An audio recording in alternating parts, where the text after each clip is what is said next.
This story about how a Ravnican citizen turns into a Phyrexian one is written by Alison Lurs, and I think she is goated, so have fun with this one already. Therese's hurt, of course, but as soon as my throat turned to metal and my tendrils hardened to wire and coils, I felt the part I knew to be myself descend, tuck away, become small and curled like a fiddlehead fern. The sensation of falling into darkness, the memory of an endless and empty void. I feel my faraway body tense at the memory of nothingness and panic. Desperately afraid and try to claw my way back to the surface of light and color with all my might. The rest of me screamed, charged my gaze, and turned a half dozen around me to stone. I writhed and arched my back as Phyrexian oil rushed past my teeth.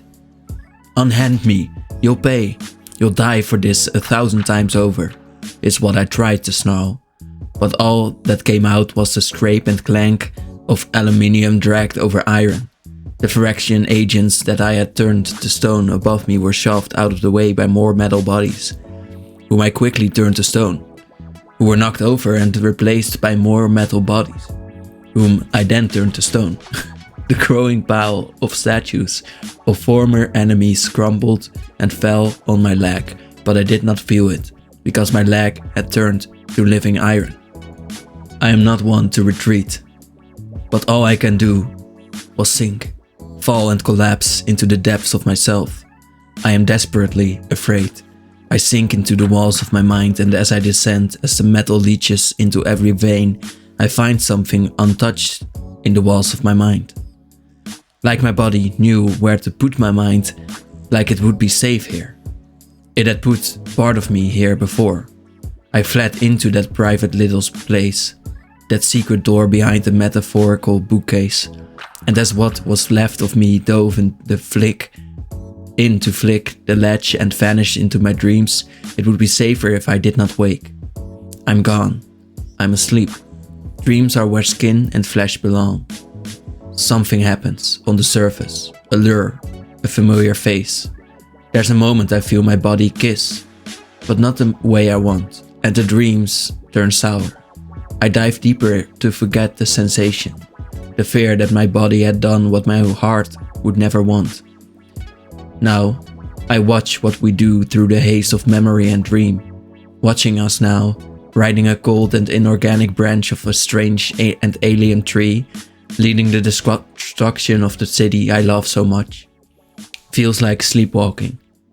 I am having a challenging time discerning the difference between the nightmares we are enacting and the pleasant memories I recall. It feels as if I cannot tell if I got out of bed or not, and yet still, I feel awake, and alive, and glorious, charged with purpose by Alice Norn herself. Surrounded by the majesty of Phyrexia, I come to the city of Ravnica to envelop it in our embrace. I sit side saddle on a great branch of the greatest tree, a gleaming limb of the mighty Realmbreaker, guiding it through Ravnica's slate grey sky, descending the branches like a claw of slow-moving lightning. From up here, I can hear the public panic, see clusters of flesh skitter like rats through the streets. The trifold structure of the Azorius Senate looms ahead, and I smile. So many reasons to flatten it, so many methods. I choose the simplest one and order a branch to dive straight through its center. What dust and clouds arise in the impact are softened by the rain, and we can see the branch probe the insides of the Senate like a finger in a wound. We are delighted. There is a building that catches my eye, to the side of the pool where one fountain used to spill. Its appearance is unremarkable, but its gravity draws us close. "Make landfall here," I call out. Dozens answer our command, and Realmbreaker continues to plunge downward. Realmbreaker's great limbs dive into the cobblestones and lift it to the sky, but we order caution amid the chaos. I want to enter that one building, but I'm not sure why.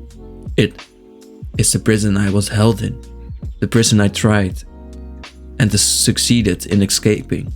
And here, from the depths of my own mind, The horrid memory burst forth like a spring. My heart pounds in the memory of the fear, and it is confusing. Why does this body panic so? Panic is a weak and fleshy state.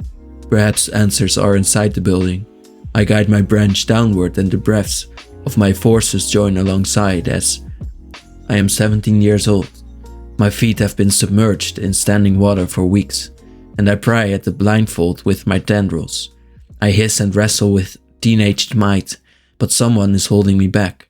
His nails dig into my arms as he holds me close. I would overpower him any other day, but half my ribs are broken. Blood pours from my side. I heave for breath.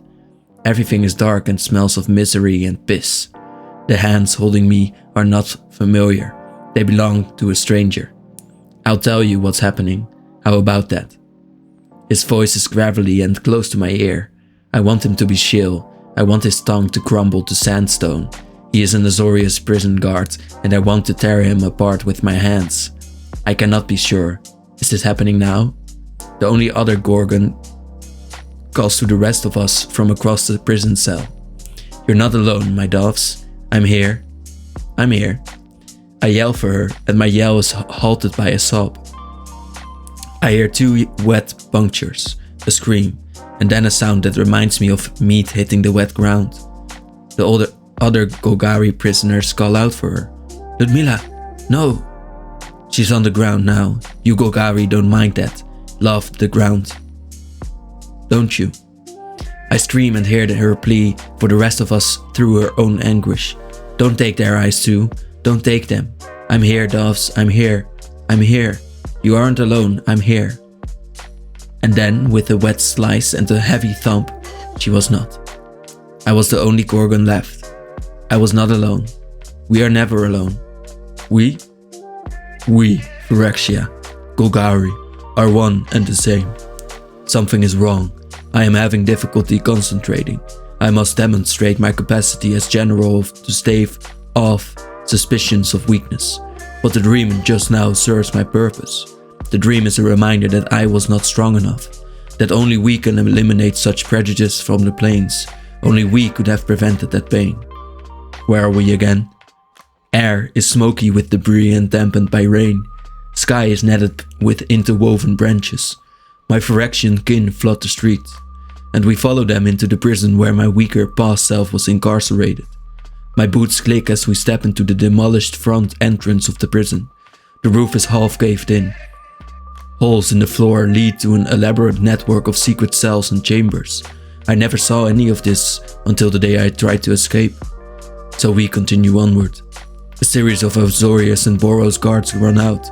I lean to my lieutenant and cannot help but smile as I say, blind them. My agents sweep forward and in 10 delicious seconds do just that. A completed crawl I recognize as a lieutenant wipes blood from their claws. With a claw I point them upward, lead them to the Transguild promenade as an example of what we do to the unjust. What is that saying again? An eye for an eye and an eye for an eye and an eye and an eye. Our forces have opened a cavern that leads to the Undercity. I recognized it, so we began to descend. Turn my people into ours, we command as we descend into the realm of the Golgari. I'm here, doves, I'm here, you aren't alone. You'll never be alone again. Deep branches plunge into the city below. I follow one down to the Golgari underguard. I am surrounded by Phyrexian allies swiftly transforming the faces of horror near, around, above, into faces glistening, perfect, complete. Phyrexia is so beautiful. Look how beautiful our people are together and gleaming. It is a hive in truest sense, all pieces of a single purpose. It's strange. We Golgari tried too hard to create a true swarm out of many disparate parts, and at last we have assembled into a collective at last. And Realmbreaker dutifully follows. Protruding from the surface above like great roots they upend Gorozda, the great maze, and send a great crack through the cathedral walls of Svokthos. The sound of it vibrates in my chest, and I laugh. The hours of our invasion turn to a full day, then 2, then more. We move ever forward, undeterred. We do not need the quaintness of sleep. We do not need supply, we need bodies. This still feels like sleepwalking, a dream. A memory comes to our mind. Through the crashes and we collapse. We sing without shame.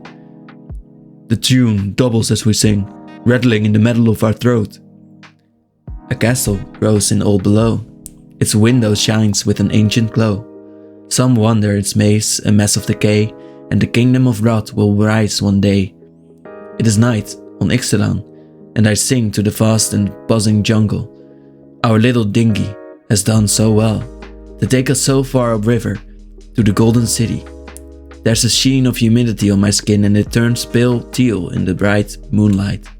Fireflies dance about us, and Jace is smiling like he has a secret. Cheery song, he teases. The Golgari have little to be cheery about. I open my eyes. My lieutenant is staring at me. Did I speak aloud? I am incapable of explanation. Fortunately, a cohort of Celestian warriors tear through a hole in the maze. How strange to see them down here. We are amused. How quaint their vision of unity is. They think they march as one, but they know what one is. The Undercity is swarmed with my cohort, transforming my subjects and kin. It is such a proud and beautiful sight, but I am walking, it seems, towards somewhere I remember. We don't mind. We are busy barking orders and doing our job and delighting in how well we serve Phyrexia. The glory of Phyrexia has and uses 1,000 killers, but they too saw our potential. Elish Norn sees we're more valuable as an evangel, as a leader, and it tugs at my heart to know she sees my most treasured quality. So few see me as anything more than being bred to kill, but they saw what I could truly do. A part of me remembers learning this on the deck of a boat, perfecting it from a stone throne. And look at us now, what glory I can give as a general. I take us through alleyways and connections, descending stairwells and closest to a small flat tucked away from it all. Sleepwalking in a literal sense. I am awake for a moment, and I know my old apartment. I open the door. Gods, it's small. I adore it. It is unremarkable and full of waste. I haven't lived here since I became Guildmaster. The flat is cramped, crowded with tokens and souvenirs from at least a dozen different planes. A banner of Loch Twain above the stove, a Theron pot I kept tea in, a Kaldheimer drinking horn, and entire Segovian chariot I could barely carry into the blind eternities, but now sits under a belly jar. I always liked trinkets. It is garish, all these items in one room, how discordant they all are next to each other. But I like it. The effect is strange, being in this old room. I smell to be back with the things from my old life, before I was Guildmaster, before the multiverse became complicated. In some ways, things were nicer when my life was so portable. Just look at all my treasures and the stories I brought with them.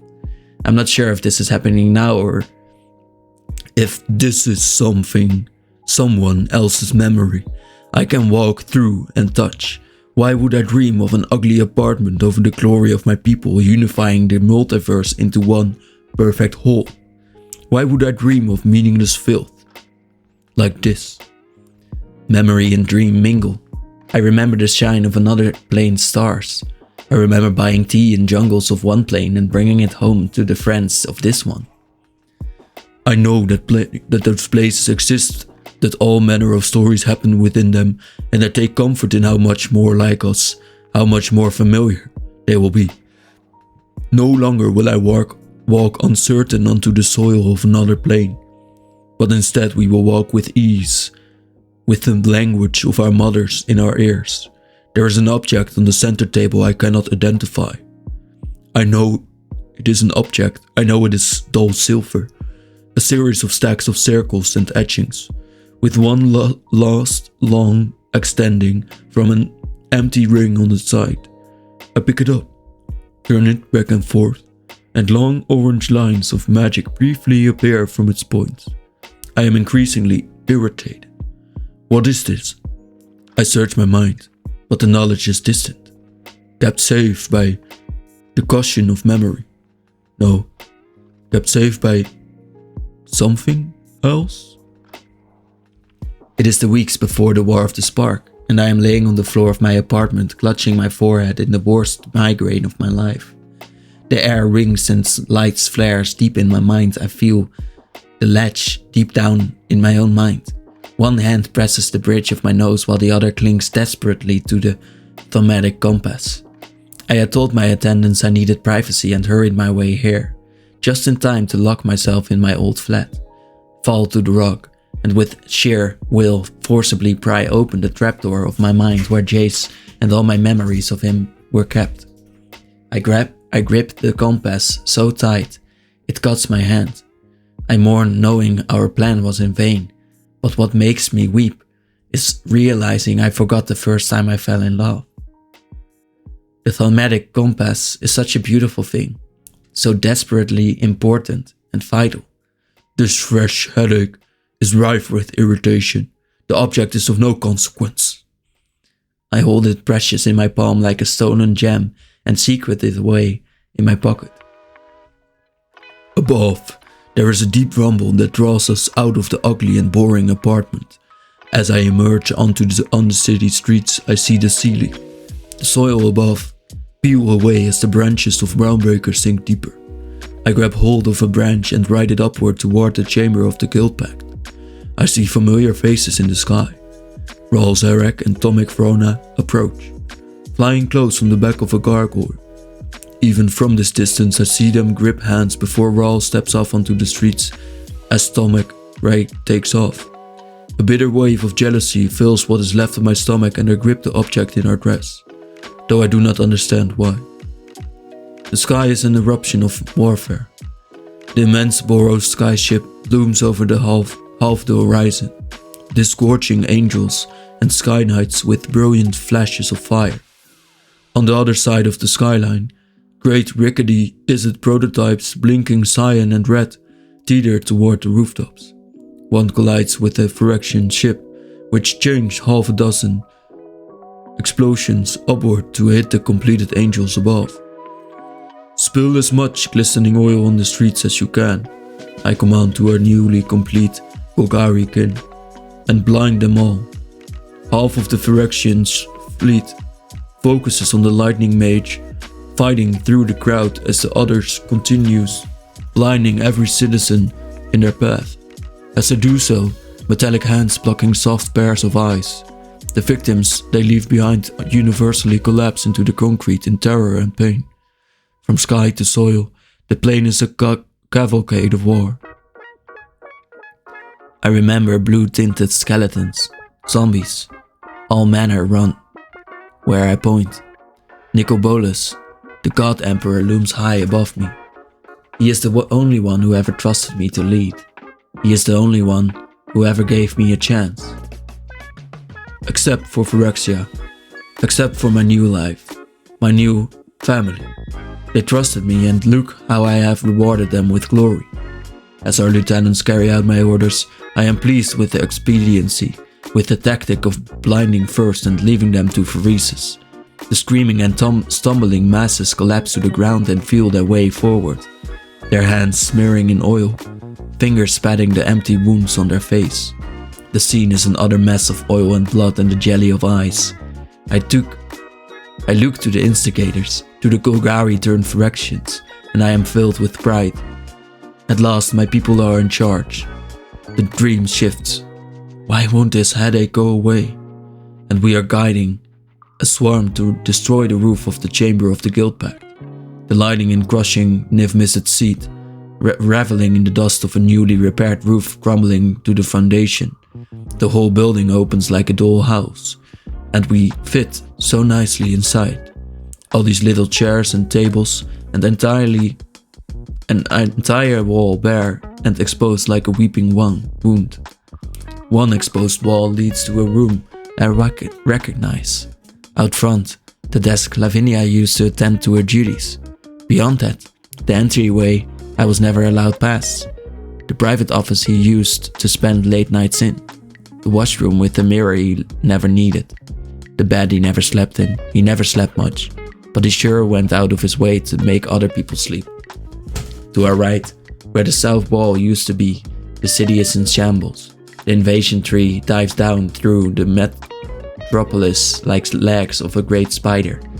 I don't like this dream anymore. I see Golgari warriors, their bodies blended with metal. I see them carry the same symbol of the flag that follows me. This isn't a good dream. This headache is getting worse. Below me, I see many guilds running in terror, but others running in curiosity. A fleeing gaggle of Orsov bankers takes off in one way while a few Simic biomancers approach as volunteers. Curious with his new form of biomancy, a handful of Izzet we don't blind attempt to study the oil, naive to the risk as they smear it between their fingers. I motion to welcome them. Then, a disruption. The forces of the city are pushing back. I can tell from the clink and clatter of alarm in our cohort's voices. We spot the source. Approaching fast, that flashy idiot with the lightning has ignited part of the Realmbreaker. I leap for a branch and ride it to the roof, ascending to join our collective and take Ral Zarek head on. All of us are here, my siblings from abroad, mass and swam with the recently completed. Golgari's superiors push their former Izzet brethren to the front, the blood from their eye sockets mixing with oil, in hope of distracting and disgusting the Izzet guildmaster. As he gets closer in midair, we see Ral Zarek falter. He avoids my gaze, wisely afraid of petrification, but as a result sees the damage we have done to his people. Ral lands on the roof, panting, furious. He keeps his eye on the ground and walks forward. We step forward to meet him, claws out, nimble and ready to dodge. I briefly see the orange magic from something in my pocket pointing straight toward him, and I rush to attack. But there, in his hand, is a second device I do not recognize. It is small, cylindrical, and in one boxer sponge he planted it right on my sternum and hits a button. My vision whites out. Everything convulses and stutters. I collapse. I briefly awaken, then vanish. We groan, hit the ground, then vomit black oily bile. My body is disintegrating. Broken. Device attuned to fraction oil? The dreams tell me I will recover, but our body screams in agony. I see my own blood. It is glistening black, and I vomit a second time. I hear and sense my brethren hastily retreating. My broken body is an example to be made of. They see my brokenness as weakness, proof I am unfit to lead. My forces do not stay long enough for me to argue my case, nor would I have the strength to argue if I tried. But by my own measure, I am unworthy. I can barely make out what Rahl says. It sounds something like sorry. He still cannot bring himself to look at me, and my vision darkens as he walks away. The dreams fade, the headache blooms. Everything around me collapses. I cannot make my body move. I lay beneath the rubble, half flesh, half metal, bleeding and broken. I cannot take a full breath, and each exhale brings a mouthful of blood and oil. I have seen death so many times, but this time I cannot run. If I look up through the ceiling to the clouds above, I can see the edges of Realmbreaker still, and hear cheers in the city around me. Time for me to go too, I suppose. I have completed hundreds. I have raised Ravnica. I am glorious and good. Now I close my eyes and wait for death, Phyrexia promised I would never face alone. Time ceases meaning. The rain comes and goes. I bleed, empty, and I wake in the small and distant corner of my mind Pheresis could never touch. A vision appears to me. In these moments before I die, I release from this dreadful body and fall back into my own mind. It is a void, dark and uncertain. A voice nudges me. Can you open your eyes for me? The mid-morning light of a cafe on Tin Street is bright and welcoming. It filters through the curtains and reflects off last night's rain on the pavement. I see Jace in front of me. He wraps bare hands around a cup of coffee. I can see the start of a scar on his right ring finger. He is not wearing the cloak here. Instead he wears a handsome wool cape, fresh linen shirt, a pin holding it all in place, no hood. His freshly cut chestnut hair still has the sharp lines from when he trimmed it. There's a bag of newly bought books at his feet. His face is open, friendly, with a relaxed smile and a little more of a crease at the corner of his eyes than what I remember when we first met all those years ago. He looks me dead in the eyes, as always, unafraid. It should have been like this. You look great, I say. Can you breathe? Don't flatter yourself, Bladarin. You don't literally take my breath away. I deadpan. What can you remember?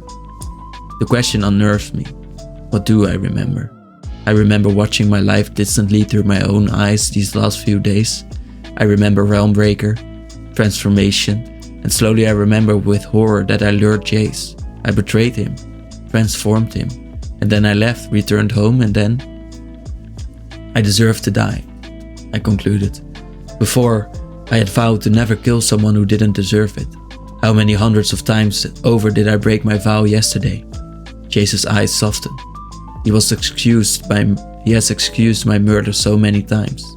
He should say he agrees. He should say that I deserve my own punishment. That would be merciful. But instead he says, I would be sad if you did. His forgiveness is agony. Please, let this dream be over so I can die alone, as always, as I deserve. May I come in? I know what he means and guard my mind. I'm ashamed of what you'll see. You mean, see what you did. I realize I'm shaking in self-repulsion. Turns out I'm as monstrous as everyone thought. He takes my fingers and places them on the back of his right hand. My fingers trace a thick straight scar that begins on his knuckle and runs in a long angry line down his forearm that continues under his shirt sleeve. I remember his memory, the consortium, all Hammerhead. I remember he is a monster too. So I let him inside. I squeeze his hand and nod and feel him nestle alongside my mind. He sees ice and blood and oil, hears my delight, feels the writhe of my metallic lips against his, and all he does is grip my hand tighter. It kills me.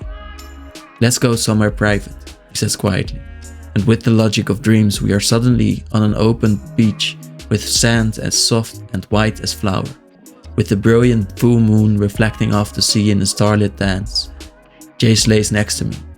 The air is warm, the breeze scented with night blooms and salt. The you that kissed me wasn't you. The you that led the invasion wasn't you. The you I know only hurt people who deserve it. He is so close, so relaxed. And that part is you. Knew you'd be safe here. We're in the corner of your mind I made for you all those years ago. Just us, monsters here. Guess so, he smiles.